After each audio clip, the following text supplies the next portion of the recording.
Hi guys, welcome back to the channel. Today I have another quick unboxing video for you guys. But before I start off, you can see that it's a white Seiko box. Just want to show you guys what I'm wearing on my wrist. So today what I have on me is the Oris Aquis. This is my commemorative piece from the Singapore Commandos. So I've been wearing this quite often recently because sometimes I just want to remind myself the tough times I went through during the military phase. But nevertheless, it's a very comfortable watch. It's 43.5, quite huge, but it's very comfortable on my 6.75 inches wrist. But today we are here not for this watch, but for the unboxing here. So without further ado, I just go on to open up the box. Okay. So what you have here, it's Seiko worldwide warranty instructions. So you can see this was purchased recently on 23rd June on all watches. So you can see also there's a model number. You can see it's quite obvious, SPB213J1. This is the 140th anniversary piece from Seiko. So if you are very familiar with Seiko, you would have roughly guessed the model that I have here. So let me put that white card box away. So this is the actual box with the watch inside. So this is the watch itself. So I do have this size for my wrist already. So I've been taken out. So what you have here, it's spare links. You have a couple of tags. So one tag, it's the 140th anniversary tag here. Okay, then you have Seiko Prospects tag. And this also says the reference number, SPB213J1. So this is the JDM model. No more funny stuff from Malaysia. Okay, so there you have the watch. Okay, so this is actually a very beautiful watch. You can see it's a white dial with blue, very dark blue bezel. But from certain angles, as you can see, it's actually blue.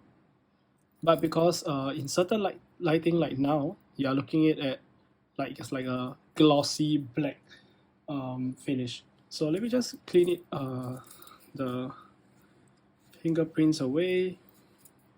So there you have it. It's a cleaner watch right now. So what you have here is a curved sapphire crystal, and the curve really comes from the side profile, as you can see here.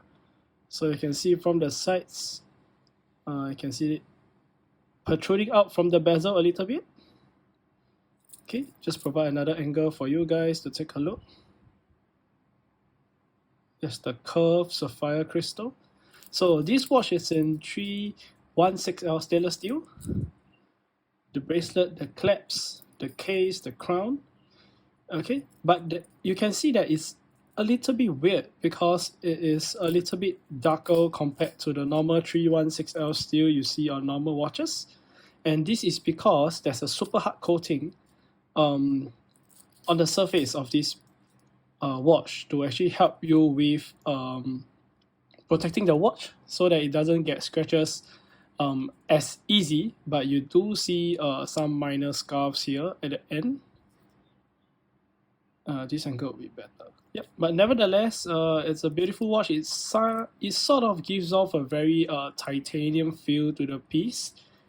Okay, so this has 200 meters of water resistance, and this is, I believe, one of the requirements to actually show the Prospex logo on the watch. Let me just pull the crown out so that I can show you guys the Prospex logo. Okay, set to 10, around roughly 1010. Screw down crown. As you can see, I was trying to screw the case back in, and this is the 62 mask case. So this is an automatic with a date function. Case size, it's relatively compact at 40.5, but the most important part, it's very short lug to lug, and you can see there's a pinholes here for you to change the strap out easily. 120 click bezel, easy to use, easy to maneuver. So as you can see, goes back in place. I don't think there is any alignment issue on this piece. I guess at this price range, they kind of didn't mess it up. but you can see the dial is really beautiful. So when you're head on to it, it feels like it's a white dial. But at certain angles, you can really see the sunburst effect. So the sunburst is really very subtle, which I really enjoy from the piece. This watch has a very nice lume. Later I'll go post a lume video. So you can see 3P oyster type bracelet. Side profiles is polished, middle is brushed, and also brushed on the claps with a Seiko logo. So very nice folding claps, easy to use.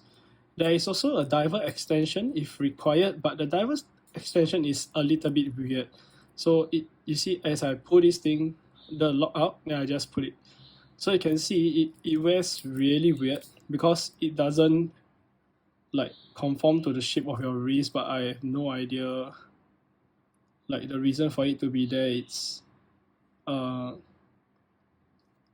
don't know, it's questionable for this kind of design of diver extension. But for me, it's something nice to have, that's all. And sometimes it's also a little bit weird because you have this very weird folding mechanism here that, yeah, it's just like this. So this is the diver extension, which I can really do without. But nevertheless, crown unsigned, but have a very nice circular brush look to it. So case back. Case back is relatively simple. Close case back. Let me try to get a zoom in. Focus. Okay. Yep, so you can see Diver's watch, 200 meters, Seiko, so and so forth. The reference number is there, limited edition. 140th anniversary piece, as I mentioned earlier in the video. So nothing much on the case back, but this watch all about the front, the white and the blue dial. The white dial and the blue essence. So you can see the hands are polished. One side is half is polished, half is brushed, so you get a very unique look. Okay, so the hands is blue as well, but I don't think the lighting can really catch it. Maybe around this angle, you can see that it's blue in color. Okay, so one thing that is always pointed out in the 62 mask case is that you can see the end links are not fitted well for the case. This is likewise in other models from SPB213, 147, 149. As long as you have this case and the same bracelet, you're gonna face this issue where it doesn't fit perfectly. So there is like this 0.5 mm or 1 mm gap on both sides.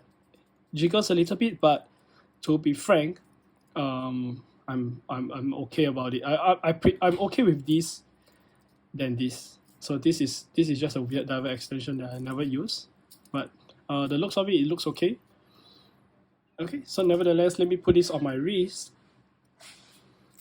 so I can show you guys how it looks like on my 6.75 inches wrist.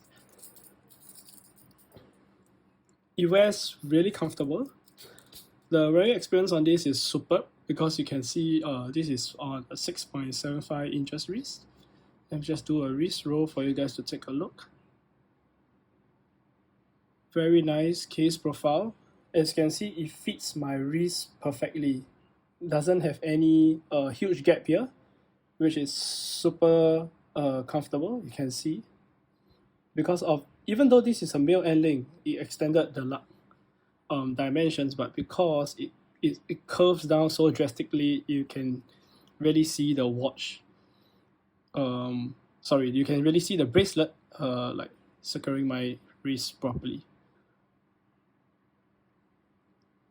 Okay. So there you have it, guys. Just a quick unboxing for you guys to take a look at this watch. After this, I'm gonna throw in a lume short video. So don't forget to check out the lume because this has super Seiko lume like all Seiko watches. So thanks, guys. I hope you enjoyed this unboxing, and I'll see you in the next one. Cheers. Alright guys, there you have it. This is the superb Seiko lume that I talked about. As you can see, it's freaking bright and I have not charged it yet. This is directly out. Just now when I was doing the video, I came into a darker room and this is the lume that you see. So if let's say I were to charge it further, You can see it's super bright and the glass is like reflecting the lume already. So this is like the ultimate lume video that you can see. So you can see this is super bright, super awesome. And you can clearly see the hour markers, the hands, and also the lume pip on the bezel. So I think this is quite a value for money watch if you are looking for something special. I think the 62 mass is really a case to be sought after for and to be enjoyed for various wrist sizes. So thanks guys for watching, and I will see you in the next one. Cheers!